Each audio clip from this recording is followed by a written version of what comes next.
Well, a very, very good evening to two very, very fantastic people. To Sam Fairhurst and, of course, Dad as well. And what's your name, Dad? So people It's may know you. They should Mark know you. Mark Fairhurst. My name, Mark Fairhurst. Yeah, what a legend. Absolute legend. So here we are, stepping out of Nigel on a Wednesday evening. Absolutely fantastic. And we are looking forward to having a good chat with you guys.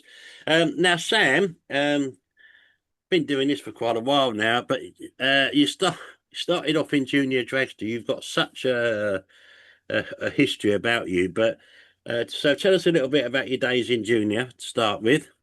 Yeah, so started in junior when I think I was 10. We got the car when I was 8 and sort of got properly racing in junior, I think when I was 10.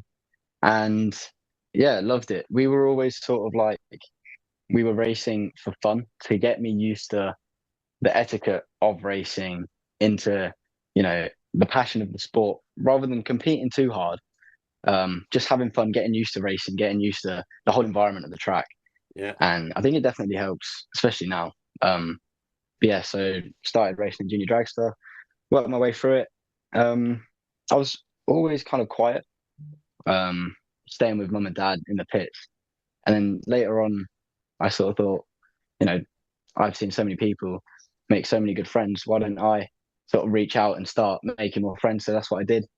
Returned after COVID, sort of returned back and made an effort to make more friends and sort of get into the community. And it really actually benefited my whole experience in juniors. So Because, you know, on the I, junior side, who was you? Who were your competitors, if you like? I mean, obviously, I knew the obviously the Kellets and obviously Pete Walters and Scott Hauser and all of those guys back in the day. But who were your competitors in junior? so the main one, probably Liam McDonald. He was my best friend in juniors, but also probably my biggest competitor. I obviously had nowhere near as much sort of credit as him because he went round Europe, did a whole Europe year drag racing, and then came back and won the championship. Yeah, I mean, But we were best friends. his sister used to do Yeah, very well as well, didn't she? yeah, exactly. And then he came back, and he was the only person I ever really spoke to in juniors. Like I said before, I started reaching out and making more friends, Yeah, and we would end up either first round together or second and third round together, and it would just be a lovely race. Obviously, we're racing, but yeah, he was a sort of main rival, and I'm not saying I won most of the time because I didn't, but we had a great time. But then people like Luke Mugridge, he was always fun to race, and other people my age like Freddie Taylor, Dan Weir, they were always really on it. And I think juniors is definitely a place that people gain a lot of skill for drag racing, and it was definitely seen there. it is a really big field now, the juniors, isn't it? It's huge. Yeah, yeah, yeah. That's really cool, and it's great to see people coming through. So, I mean, the way that you've done this is incredible. So you moved up to straight after this up to Super Comp. Big step, but everyone's done it. Yeah. And so you know, but before you've done all that, you sort of went into automotive engineering, and so yeah, that was pretty good. Obviously, with your dad as well, you know, and what he does in his engineering, it's a great start for him, isn't it? Yeah, exactly. I think the plan was originally because Dad's got a 1988 C4 Corvette, and the plan was to do a season in the Corvette to get me used to quarter mile racing. Um, but then sort of having a year out for my A levels, um, that I had a year out of juniors between junior and super comp, and we sort of just made the decision that I was way too hungry to go fast in the dragster, so we went straight from the junior to the super comp. Yeah, as soon as I finished my exams, we were sorting that car out, getting me used to it, and then by the end of the year last year, I was in the Supercom dragster. I've seen a lot of your videos and stuff like that, but what sort of got you, obviously with your dad's influence, but what sort of got you into automotive engineering? And I know you do a lot of stuff with Top Speed Automotive and Bill and the Bentley and all that sort of stuff. That's a great experience for you as well. And obviously, your dad now tries to make that car go faster. Yeah, so I've always wanted to be some sort of engineer just because of, I've seen Dad and what he does and the knowledge that he has and how he applies to it to racing. And I knew that I sort of needed that to be good at racing and tuning and building engines and all of the stuff involved, which I really want to do. So I was sort of heading towards a mechanical engineer sort of route. And then when we did research, we found that some unis did automotive engineering, and I thought I want to do that, and I'm not gonna. I'm just gonna go straight into automotive engineering because it's very similar. It's just all applied to exactly what I want to do. Instead of learning something that's vaguely what I want to do, it's exactly the right path for me, and that's where I landed. Yeah, good. That's superb. So, I mean, you've had a huge amount of experience with obviously the 32 coupe supercharged and all that sort of stuff. What's Yeah.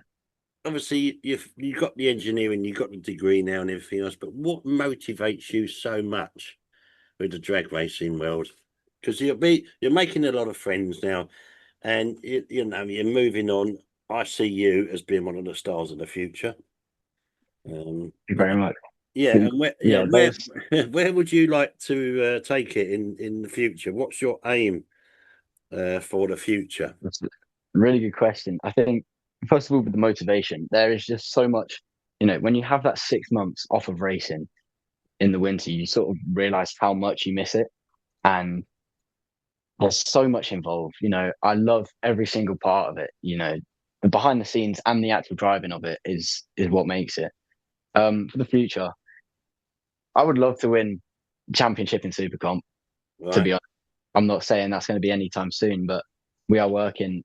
We're sort of taking this year as a checkout year, seeing how we do, taking it fun, not being really, really serious. Because then, we don't want to get too stressed about it. We want to be having fun racing, and that's what we're doing this year. But I would eventually like to be really competitive in the class, um, and we can definitely make the car do that with more experience in it. And so that would be my medium term goal, definitely. Yeah. I've seen your videos of when you got to the top end and stuff like that. I mean, you're a very clever guy to have them cameras in the car following everything you do, and that's all to do with your hot rod podcasting and stuff like that. And Yeah, yeah. it's Yeah. really cool. What do you use in the car to make the filming is fantastic. So for people that want to put one of them in their car, should they Um, come and ask you? it's Or a I've got an Insta 360 One RS. It's like a GoPro, so you could use a GoPro as well. yeah, It's got a pretty wide lens on it, and you just put the mount either on the roll cage or I have put it on the dashboard before, so it's looking at the driver. yeah, But it's actually really useful for us as well. We had a problem with the shifter, and we could see exactly where the problem was in the shift, yeah, and it really helps us diagnose the issue. And with things that you can't look at while you're driving, it's really good to analyze the runs as well. So yeah, any sort of GoPro little camera that you can safely mount, you always put a zip tie around it just in case. So yeah, yeah. It's great, isn't it? But I mean, just the stuff that you're doing is fantastic. Like you're doing these podcasts, and I've got a lot of respect for what you do. And it's really, really cool. And for a young lad and doing what you're doing, I think it's great. And I really do think that you've got a good future in it, and you've got a good background with your dad as well. And I'm not- yeah, good old Mark. I remember that name back in the past. I've been very quiet because it really is Sam's interview, but I want to say a couple of things really. Firstly, that I think I'm blessed as a father to have a son who's interested in the same things that I am, so I'm really grateful for that. The other thing about the Supercomp Dragster, I started running that back in 1997. So I ran that for a long time, and it sort of got parked in 2014 due to sort of family issues and stuff. Um, we've started with the same basic platform as I had all those years ago. And what we're going to do this year is Sam is going to put his own spin on it. he's the younger generation. They want to tune cars differently. They want to race differently. So I'm leaving it almost as a platform for Sam to, well, he and myself obviously, to work on, so that he gets his take on how he races super comp with whatever technology he feels fit to bring in it, and rather than just relying on how the old man used to do it. And I think it's really great to see how he's accepting that challenge. And one of the things that I wanted to do is give him that practical experience. Not that he didn't have it already, but you can't ignore the sort of practical experience he's getting racing supercomp when he's talking about his degree, and to people who want to employ him later on. He's backed it up with real hands-on skills, which is so missing these days with the younger generation. And I think that's really critical. And if there's one thing I want to try and do, is as a retired engineer now, is to inspire the next generation. And you know what? I can't be happier with how Sam is doing that as well. He is a good lead in this as well. And anyone wants to go and learn about the engineering side of the motorsport side, you, Mark, are the one to come and chat to as well. Sam's got a lot of experience. Like you were saying about the setting up the car, and Sam to set the car up himself. I know you've got the tools to do it as well, but he's trying to put that other spin on it as well, which is great. But with your experience and going back all these years, I mean, you're now involved with Bill's Bentley, Yeah. and Yeah. and you practically trying to make that go faster and re-engineering it, really. Well, that's a real joy. I kid a bit because I was a consultant. I tell Bill that I'm a consultant on the project, and we had a problem with that car in Street Eliminator last year with some engine issues that as a friend of Bill's and the rest of the team, I came in and we sorted those out. It took us longer than we wanted to, but we got there, and now we've got a really good platform to work on, and it's a real two-way street. I'm learning as much from Bill and that car. As a team, we're learning, and we're it's baby steps. We consolidate every meeting we go out. We consolidate where we are, and we make improvements, and that's the way it should be. Baby steps at a time, and I'm really enjoying that journey.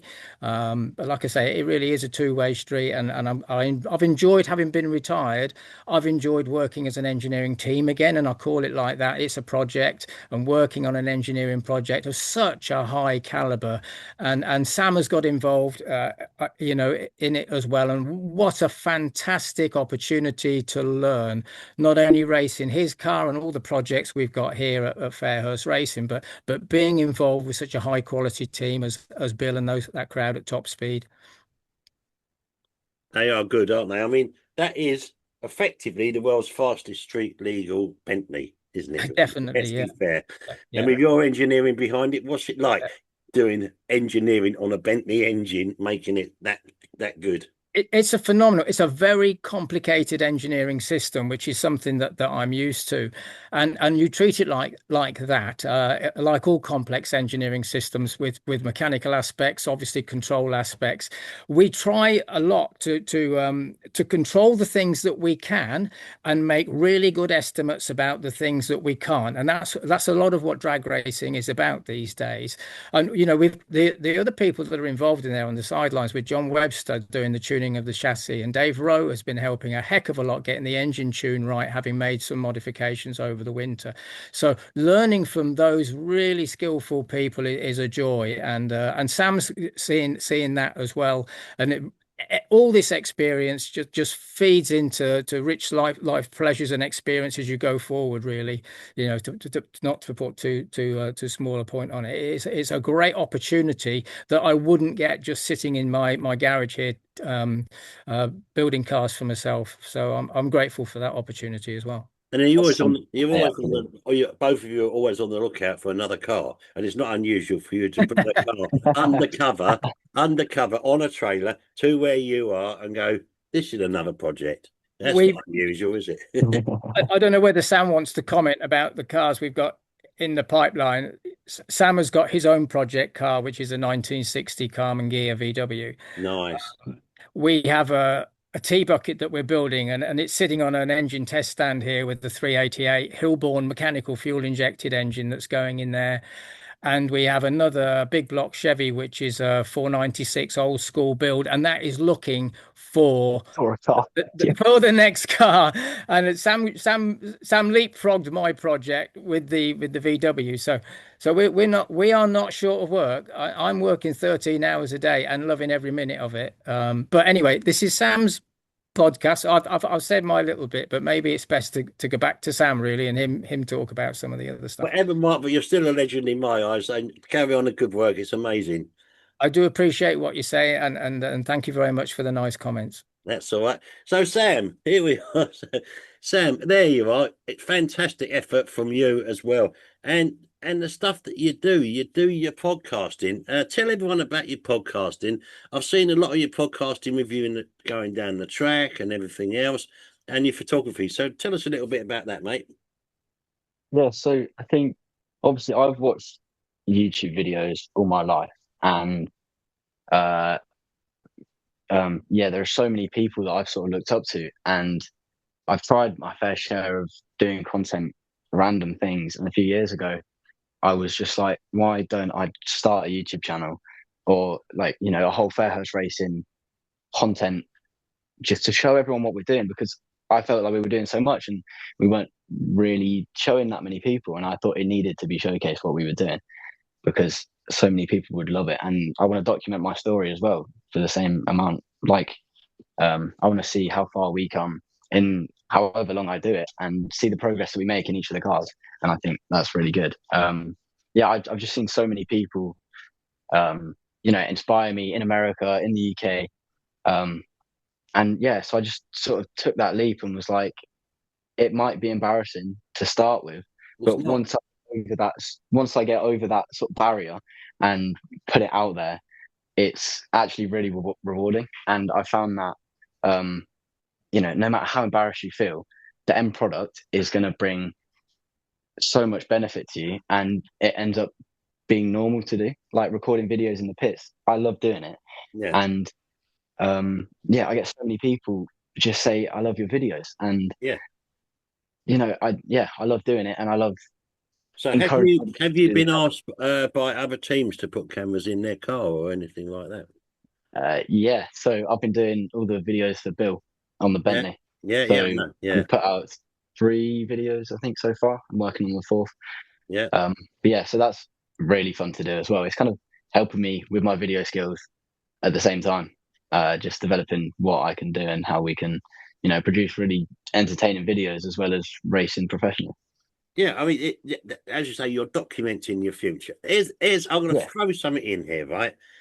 If someone like John Webster, Andy Robinson, any of those people came up to you and said, "Do you want a career in this?" Would that tip your balance and think, "Well, yeah, maybe," or is that something that you're not looking for?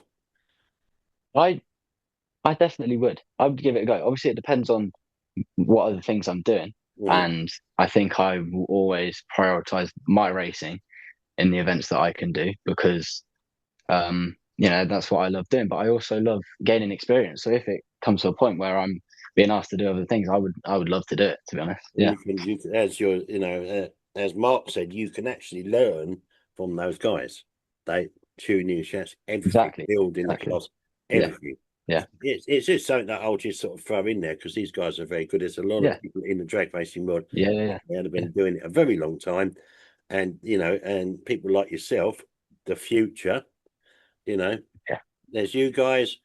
Some of them are a bit older now, Leah Kellett and all that, Bailey Ashdown and all them. They're all doing their stuff now. And they're the next generation coming through. And obviously the youngsters coming through as well, that sort of Bell, Kent and all that lot. They're all coming through on the juniors and everything. And it's great. And it's really, really good to see. And, and the drag racing world is great, and all the different classes and everything else. And doing this with you guys is very important to me. I do it because I love the sport, have done since the 80s. And, the people are just so friendly. Yeah. And, and I want people to see yourself, the man behind the podcasting, the man behind the helmet, and so on, and they see exactly what you are. And when you're in that car, different person because obviously you're concentrating on what you're doing, Yeah, you know. yeah, But you know, it's amazing. I've got so much respect for you guys, yeah. and Thank you. you know, I and I mean, we think always encourage people to come speak to us, like at the track. We love speak. Dad loves speaking, and I love speaking as well. And yeah, we love it. And if that's what I try and show in the videos, like just personality, and show the real side, like the real behind the scenes of racing, because I think it's important. You can be professional, you can be secretive, you can be, I mean, just sort of like a racing point of view. But I want to show the racing and what goes into it as well, because half of racing is setting up for it, to be honest. yeah, absolutely. And a lot of people who are outside and the spectator side will not Yeah, understand when that car gets on the start line, the work and the effort and everything else has gone for every single car, bike, or whatever on that start line. The effort that the people have put into it, getting to the track after the race is finished and putting it all back together again and so on. It is an amazing thing. And it is an expensive sport as well, but people just love it because they do it for the fun of it as well. exactly. Yeah, and you have to kind of see that's part of the reason why we run Super Comp, because we're running an engine, a car that can go 8.5, and we detune it to 8.9, and it means that we're not blowing up engines, we're not breaking parts, we're running it affordably and just having fun. Yeah, and I've seen some of your videos. You go, oh, well, good morning here at Centrepod Raceway, and it's 6 degrees outside. Yeah, That gives that gives everyone just a little bit of what's going on as well. So it's not yeah, yeah, just the car; it's about you and pushing yourself forward and everything else. And I think it's fantastic. I want to catch up with you later on in the season and have a chat and how yeah, you're of course. getting on. Yeah, sort of. I guess sort of September, October time, September maybe, Yeah, and find out how it's all gone. Obviously, when we're seeing the pits, we come and say hi and everything else. yeah, And I think what you're doing is incredible. I've got a lot of respect for you. You've got a degree now in the engineering side. That's fantastic. You're doing great with the podcasting. And how do you fit it all in with your head? Because it's all over the show. yeah, it's pretty difficult. It's a lot of work, but I know that, everything's leading to exactly what I want to do, and I love doing it. So Yeah, why stop? fantastic. Mark, carry on the good work, sir. Will do. Thank you very much. It's keeping the old grey cells going as I'm in retirement, so I need to keep doing that for my own health, to be honest with you. I'm loving it, and I'm loving the engines that I've built for my friends, and it always gives us an excuse to get out there and see how things are going, and content for Sam as well. So he's got plenty of stuff he can be working on. So just very quickly, where did your history start? Way back in engineering. Very, very quickly, I was not doing very well at school until at the age of 12, I picked up a hot rod magazine and went to Santapod. And that was the thing that drove me to be an engineer. I ended up with a first class honours degree and a master's degree, and I was a consultant engineer for 43 years. So I really have to thank the sport of drag racing and the hobby of hot rodding for me having a career and what I classify to be a successful career. And that's why I'm so keen to inspire the next generation, because I think not only does this country need good engineers, but if you can get a hobby like we have got, Sam and myself, then that's what spawns good engineers. We think outside the box, we're capable of original thought, and that is lacking a lot. And without preaching about it all day, this sort of drag racing and hot rodding is a really good platform to have a good career and be a very good engineer as well.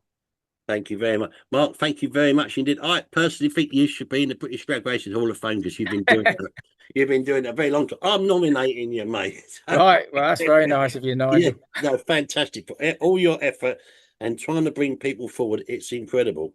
Thank you. Yeah. Thank you, Nigel. Sam, thank you very much for your time, mate. It's been amazing. Yeah, thank you very Are much. you happy with everything? Yeah, Yeah, yeah, yeah. it's got Oh, I everything. was going to mention one more thing actually. Yeah, go on. Um, on top of Top Speed, as a company, we also work quite closely with EBC Brakes. Not like official sponsorship or anything. I work for them, part time whenever I can. But I was going to say that they do a lot of things relating to car shows outside of hot rodding, and like petrol hedonism as a brand. they do a lot of stuff with them. And I think that's also kind of what got me into creating videos, because I saw the whole UK car scene and all the media from that as well, and it was great. And they've like non-stop continued just helping us, showing like I walk into work and I see development for whatever car, and it's just so good to see. And influencers reviewing it, influencers gaining stuff from that as well. And they've helped us out in the past with a few cars, and we've just got some pads from them for the dragster as well. So yeah, they're really really good to have around as well. Any sponsors you want to mention as well? No, I mean, we don't have any official sponsors. Like I said, we just got a lot of people that we work closely with, all of our friends, and that's all we need right now. Superb. What happens with these podcasts at the end? All of the sponsors that we've got on board will be mentioned at the end, but I always thank Dave, because Dave does a lot of this work with me and edits all the podcasts we do, live ones and everything else. And this one as well. So it's very, very crucial that people realise it's not just me, although it's stepping out with Nigel. It's Dave's part of it as well. Does a lot of the editing side and all that sort of stuff. So yeah, it's great. And carry on the good work, guys. And I'll see you at the track. When are you back at the track next? Probably Dragstalgia, Dad. Well, yeah. If you go back in time to help me, well, it's the Sportsman Nationals, isn't it? I don't think we can do that. I think it's either Dragstalgia or Summer Nationals that will be back. Yeah, but yeah. Right.